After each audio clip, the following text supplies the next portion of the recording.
દરેક જણે નવા પેજ ઉપર શરૂઆત કરવાની છે અને મથાળું આપો ધ પ્રેઝન્ટ કન્ટિન્યુઅસ ટેન્સ ચાલુ વર્તમાન કાળ. તો ચાલુ વર્તમાન કાળ જે છે સ્ટુડન્ટ્સ એ આપણી જે ક્રિયા ચાલી રહી છે તે દર્શાવવા માટે ચાલુ વર્તમાન કાળનો ઉપયોગ કરવામાં આવે છે. તો સૌથી પહેલા ફકરો પાડીને લખો ચાલુ ક્રિયા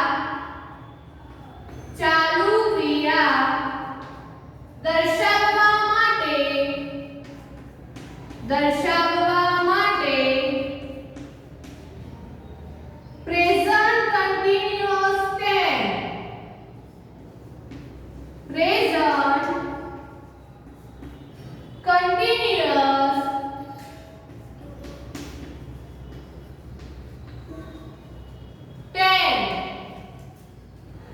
એટલે કે ચાલુ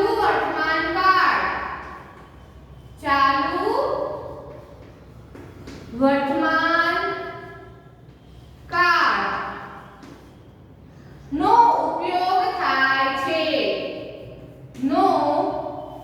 ઉપયોગ થાય છે એટલે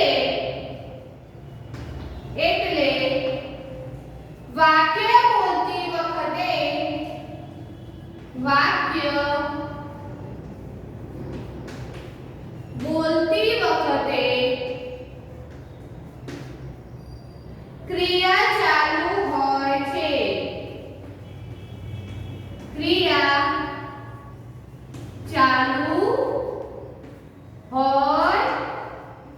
છે. ટૂંકમાં જે ક્રિયા ચાલુ છે બરાબર જે ક્રિયા ચાલુ છે તે દર્શાવવા માટે ચાલુ વર્તમાન કાળનો ઉપયોગ કરવામાં આવે છે. વર્તમાન સમયમાં જે ક્રિયા ચાલુ છે તે દર્શાવવા માટે ચાલુ વર્તમાન કાળનો ઉપયોગ કરવામાં આવે છે. સૌથી પહેલા દરેક જણ આ નોટ જે લખાવી છે બોર્ડ પર એ પોતપોતાના ચોપડામાં વ્યવસ્થિત રીતે લખી લો.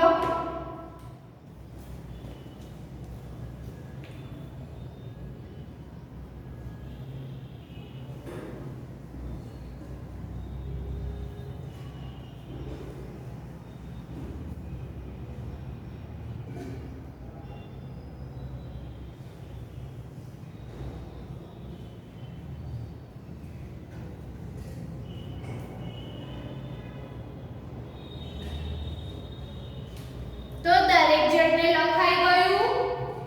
તો હવે આપણે આનું સૂત્ર ફોર્મ્યુલા કે જેને આપણે વાક્ય રચના કહેવાય બરાબર વાક્ય રચના. તો હવે આપણે ચાલુ વર્તમાન કાળની વાક્ય રચના જોઈશું.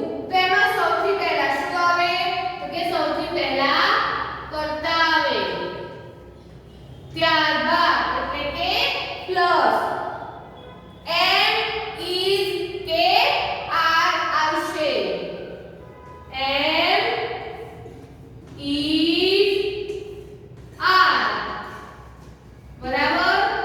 અને જ્યારે પણ M is કે R હોય ત્યારે એટલું યાદ રાખવાનું કે હંમેશા ક્રિયાપદનું ing વાળું રૂપ આવે.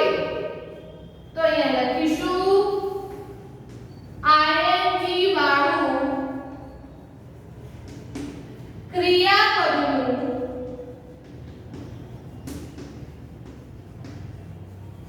રૂપ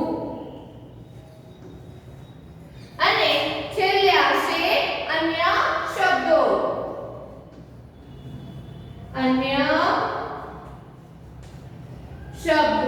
ફરી બોર્ડ ઉપર તમે બધા ધ્યાન આપો કે ચાલુ વર્તમાન કાળની વાક્ય રચનામાં સૌથી પહેલા કર્તા આવે. કર્તા બાદ M is કે R આવશે. વર્તમાન કાળમાં M is કે R આવશે. અને હંમેશા યાદ રાખવાનું કે જ્યારે પણ M is કે R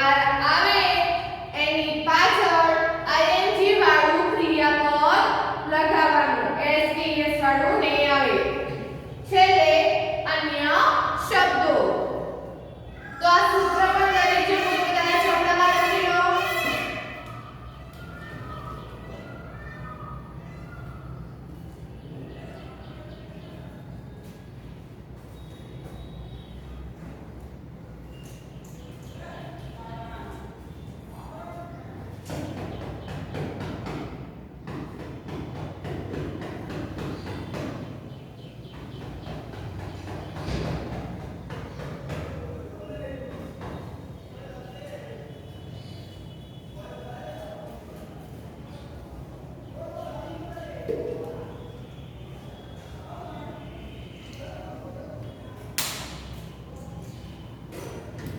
તો દરેક જણને લખાઈ ગયું.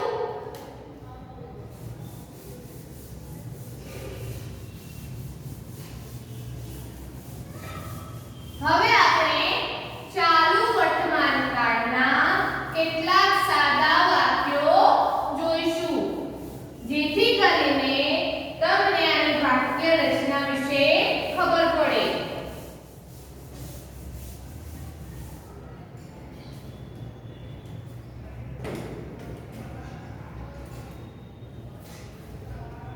તો સૌથી પહેલા આપણે વાક્ય લખીએ. Mayank is reading. Mayank is reading.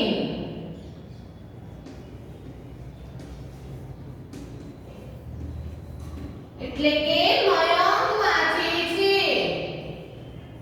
Mayank વાંચે છે.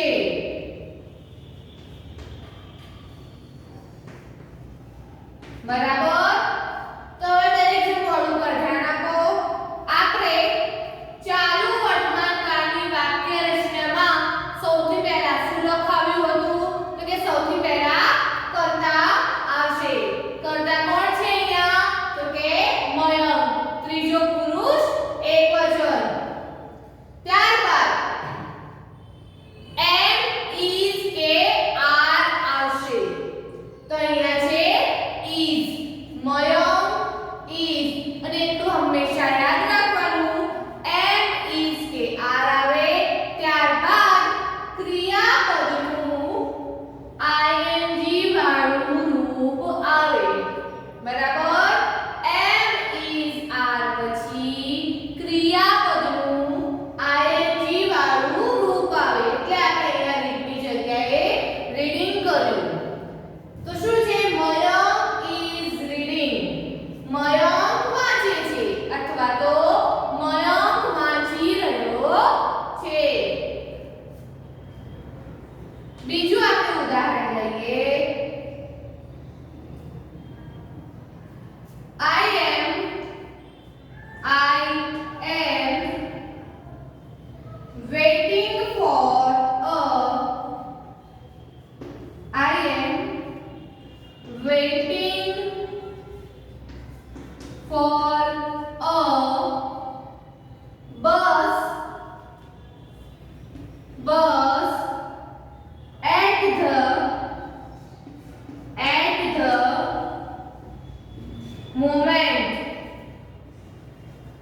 moment. એટલે કે હું અત્યારે બસની રાહ જોઉં છું. તો ફરી થોડું ધ્યાન આપો. વાક્ય રચનામાં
It is raining. એટલે કે વરસાદ પડી રહ્યો છે. વરસાદ પડી રહ્યો છે. ફરીથી વાક્ય રચના પ્રમાણે જુઓ. સૌથી પહેલા કર્તા આવે તો કર્તા તરીકે અહીંયા ઈટ છે, બરાબર.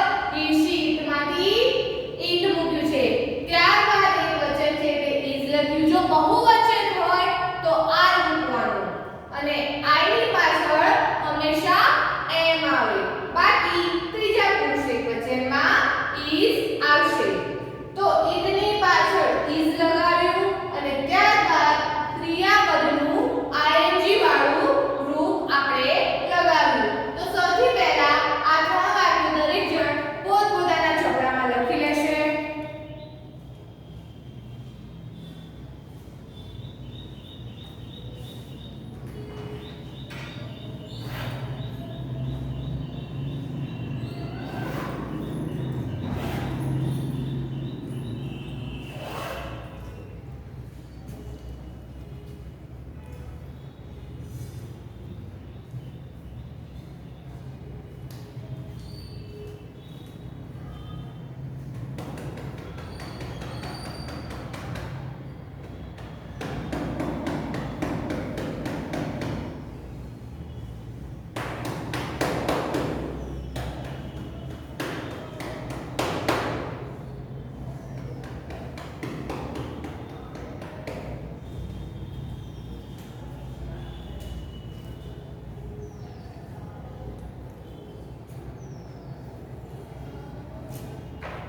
તો દરેક જણને લખાઈ ગયું હશે. હજી આપણે કેટલાક વાક્યો જોઈએ.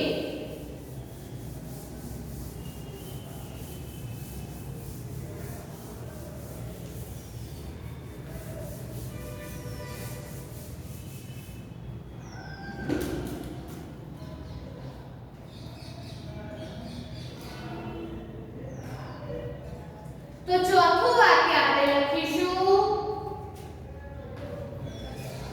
You are sitting on my chair. You are sitting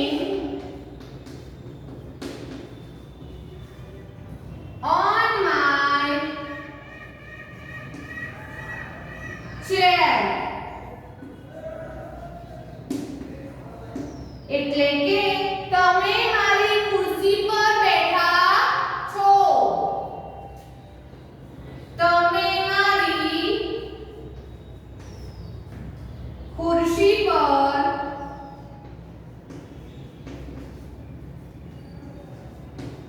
બેઠા છો. દરેક જણે બોર્ડ ઉપર ધ્યાન આપો. આપણે અહીંયા કર્તા તરીકે યુ લીધું છે અને યુ ની પાછળ આપણે હંમેશા આર લગાવીએ છીએ. બીજા પુરુષ એકવચનમાં અને બહુવચનમાં એટલે કે યુ ની પાછળ હંમેશા આર લગાવીએ છીએ. ચાહે બીજો પુરુષ એકવચન હોય કે બહુવચન હોય. તો કર્તા તરીકે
ક્રિકેટ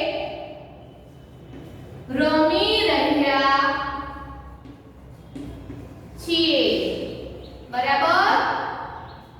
તો આપણે અહીંયા કર્તા તરીકે વી લખ્યું છે. બરાબર. અને વી એ ત્રીજો પુરુષ બહુવચન છે માટે ઇઝ નહીં આવે. બહુવચન છે એટલે આર આવશે. તો કર્તા તરીકે આપણે વી લખ્યું, ત્યારબાદ એમ ઇઝ આર માંથી આર લખ્યું, ત્યારબાદ ક્રિયાપદનું આઈએનજી વાળું એટલે કે પ્લેનું પ્લેઇંગ કર્યું. છેલ્લે અન્ય શબ્દો વી આર પ્લેઇંગ ક્રિકેટ નાઉ. અત્યારે અમે ક્રિકેટ રમી રહ્યા છીએ. એવી જ રીતે આપણે છઠ્ઠું વાક્ય લખીએ. They are coming here. They are coming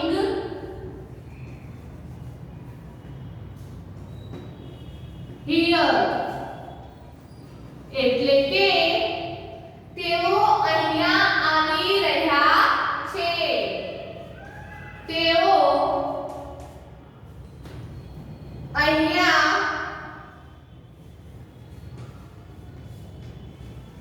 આવી રહ્યા